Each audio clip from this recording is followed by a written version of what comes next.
Hello there. I hope you are well. Very difficult to know quite how to do the greeting on a pre-recorded. I could say good morning, but depending on when you're watching it. I could say happy Sunday, but it of course depends on when you're watching it. But anyhow, hello, and I hope you're doing well. I hope that you are feeling blessed, and if not, I pray you'll be blessed today, whatever you're doing.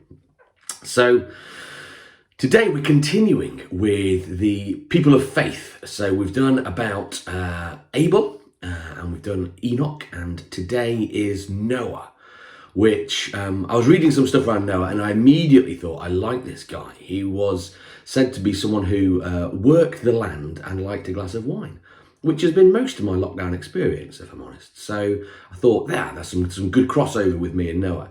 And then it kind of, you start to look at the Bible a little bit closer, and as Kate read to us in chapter 6, he was blameless. And I thought, yeah, I can't quite claim to be that one. So Noah today. Some interesting challenge for me personally in putting this message together. First of all, just that Noah feels such a familiar story. There's from sort of Sunday school time, it's all about Noah, and that kind of very, if you like, almost sort of Disney view of the story. Kind of skirt over some of the more grim parts and just look, the animals went in 2 by 2, hurrah. And then, so that's kind of challenge one, is how to look at it fresh and asking that God will reveal something new. And challenge two actually then is, as God did, I think, say stuff to me and reveal what I think is the message for today. It challenged me because often when I preach, I like to encourage and enthuse, and I tend to shy away from all of it, but this might be the challenge. But I sort of feel in today's message that there might be a bit more challenge, and as I considered it, I sat a little less comfortable. Now, it's not to say it's a hammering, but it's just maybe something to get us to think and process and consider where we are, and maybe to kind of go back to that thing around Abel. It might be another opportunity just to pause and go, what's in my heart on this one? So Noah, interesting analogies with today. So we've got Noah who worked the land, so that was his job, and then something new was coming. Something new was going to happen that was in essence going to wipe out his job, smash the economy. So much of it was arable, and the flood was coming. So all of that economy, that way of life, gone. As well as that, he had to get together in his little bubble, didn't he? And get into the ark where they had ultimate lockdown for about a year, they reckon, from when they went in and God shut the door, about a year of lockdown. So some real analogies in terms of just the world completely changing, his way of life completely thrown upside down, probably quite difficult, and put into lockdown. So away from people he'd have known, and away from a way of life he'd have known. Now, just to be clear, I'm not saying God sent coronavirus. That's not what I'm saying here. I'm just trying to draw some parallels with maybe the way Noah was feeling, thinking, stuff that was going on with him and his family, maybe familiar conversations even, the sorts of things they were trying to wrestle with and figure out, that perhaps are some of the stuff that we're trying to work through ourselves today. But here's the thing. In order to get through that new thing that was coming, so the flood was coming, and God said to Noah, build me an ark. Now, I don't think Noah had ark building experience. I don't think he had a strong CV of Noah, ark builder and sons. In fact, I'm pretty confident no ark had ever been built ever before. Probably nobody knew what an ark was. So God said, build something new. This world-changing event is coming. And in order for you not only to survive, but thrive, and for there to be a thriving life afterwards, and for life to continue afterwards, I need you to build something new. I need you to build me an ark. Now, Noah at that point could have said, hang on a second, right, here's the gig. I know ploughs I'm sorted with. So why don't, instead of the ark that I don't really know and pretty unfamiliar, and kind of scary and feels like a big deal, instead of doing that, why don't I do a plough?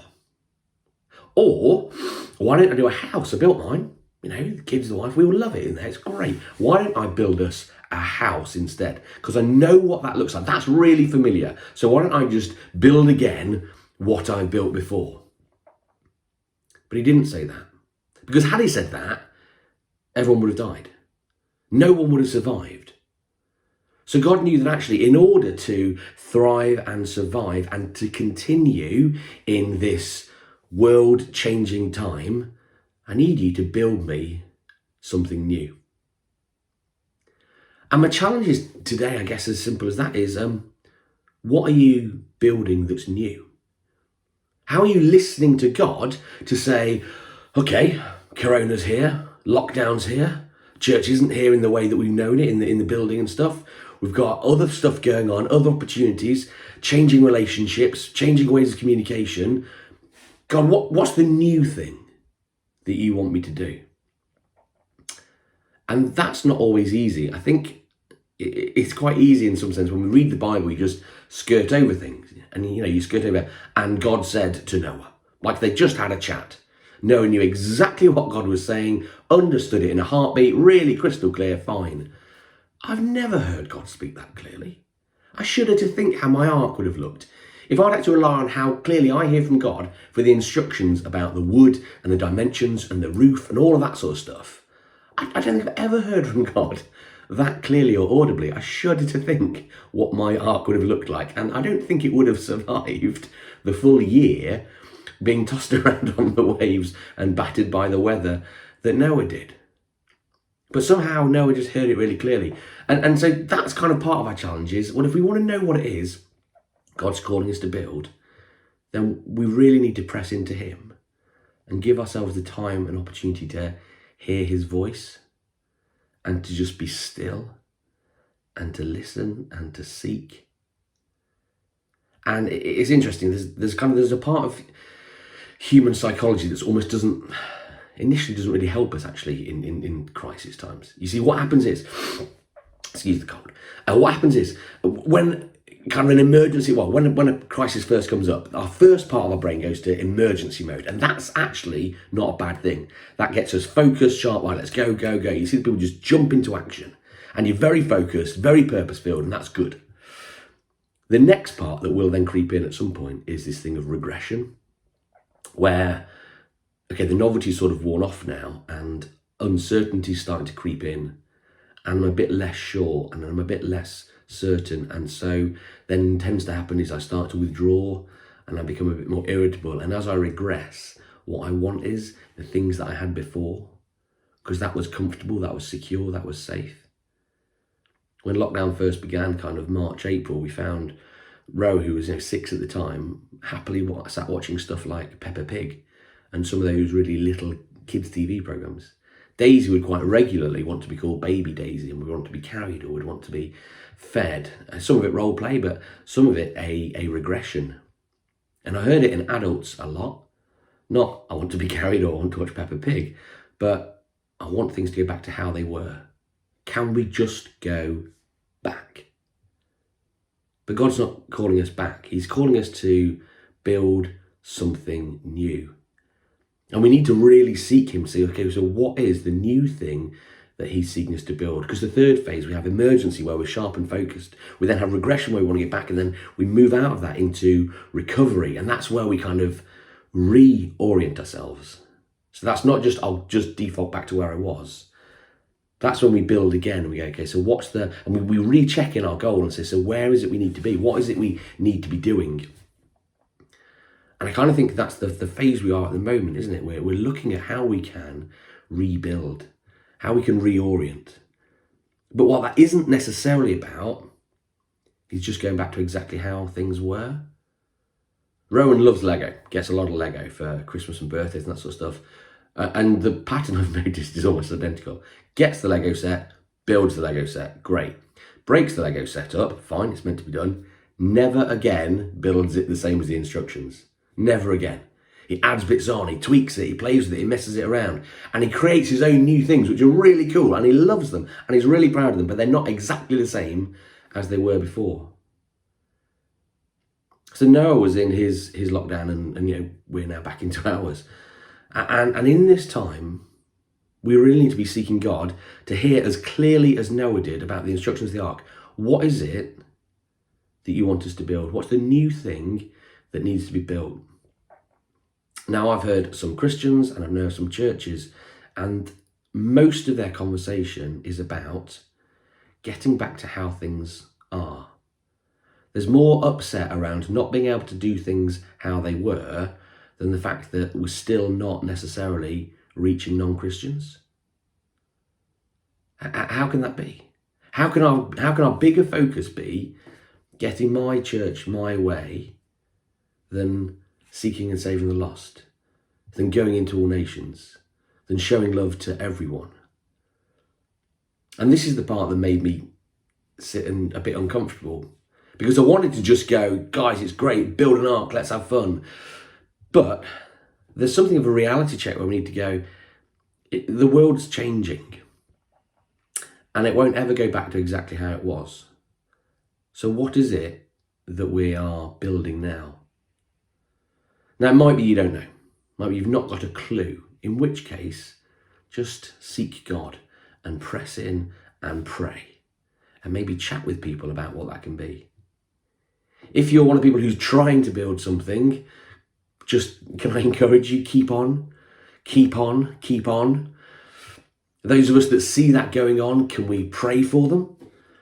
I suspect that when Noah was building, there were different people. Some people just looked at him like he had two heads and he was weird. Other people were maybe a little bit intrigued. I suspect probably his family around him mucked in and encouraged. Can we be that as a church family?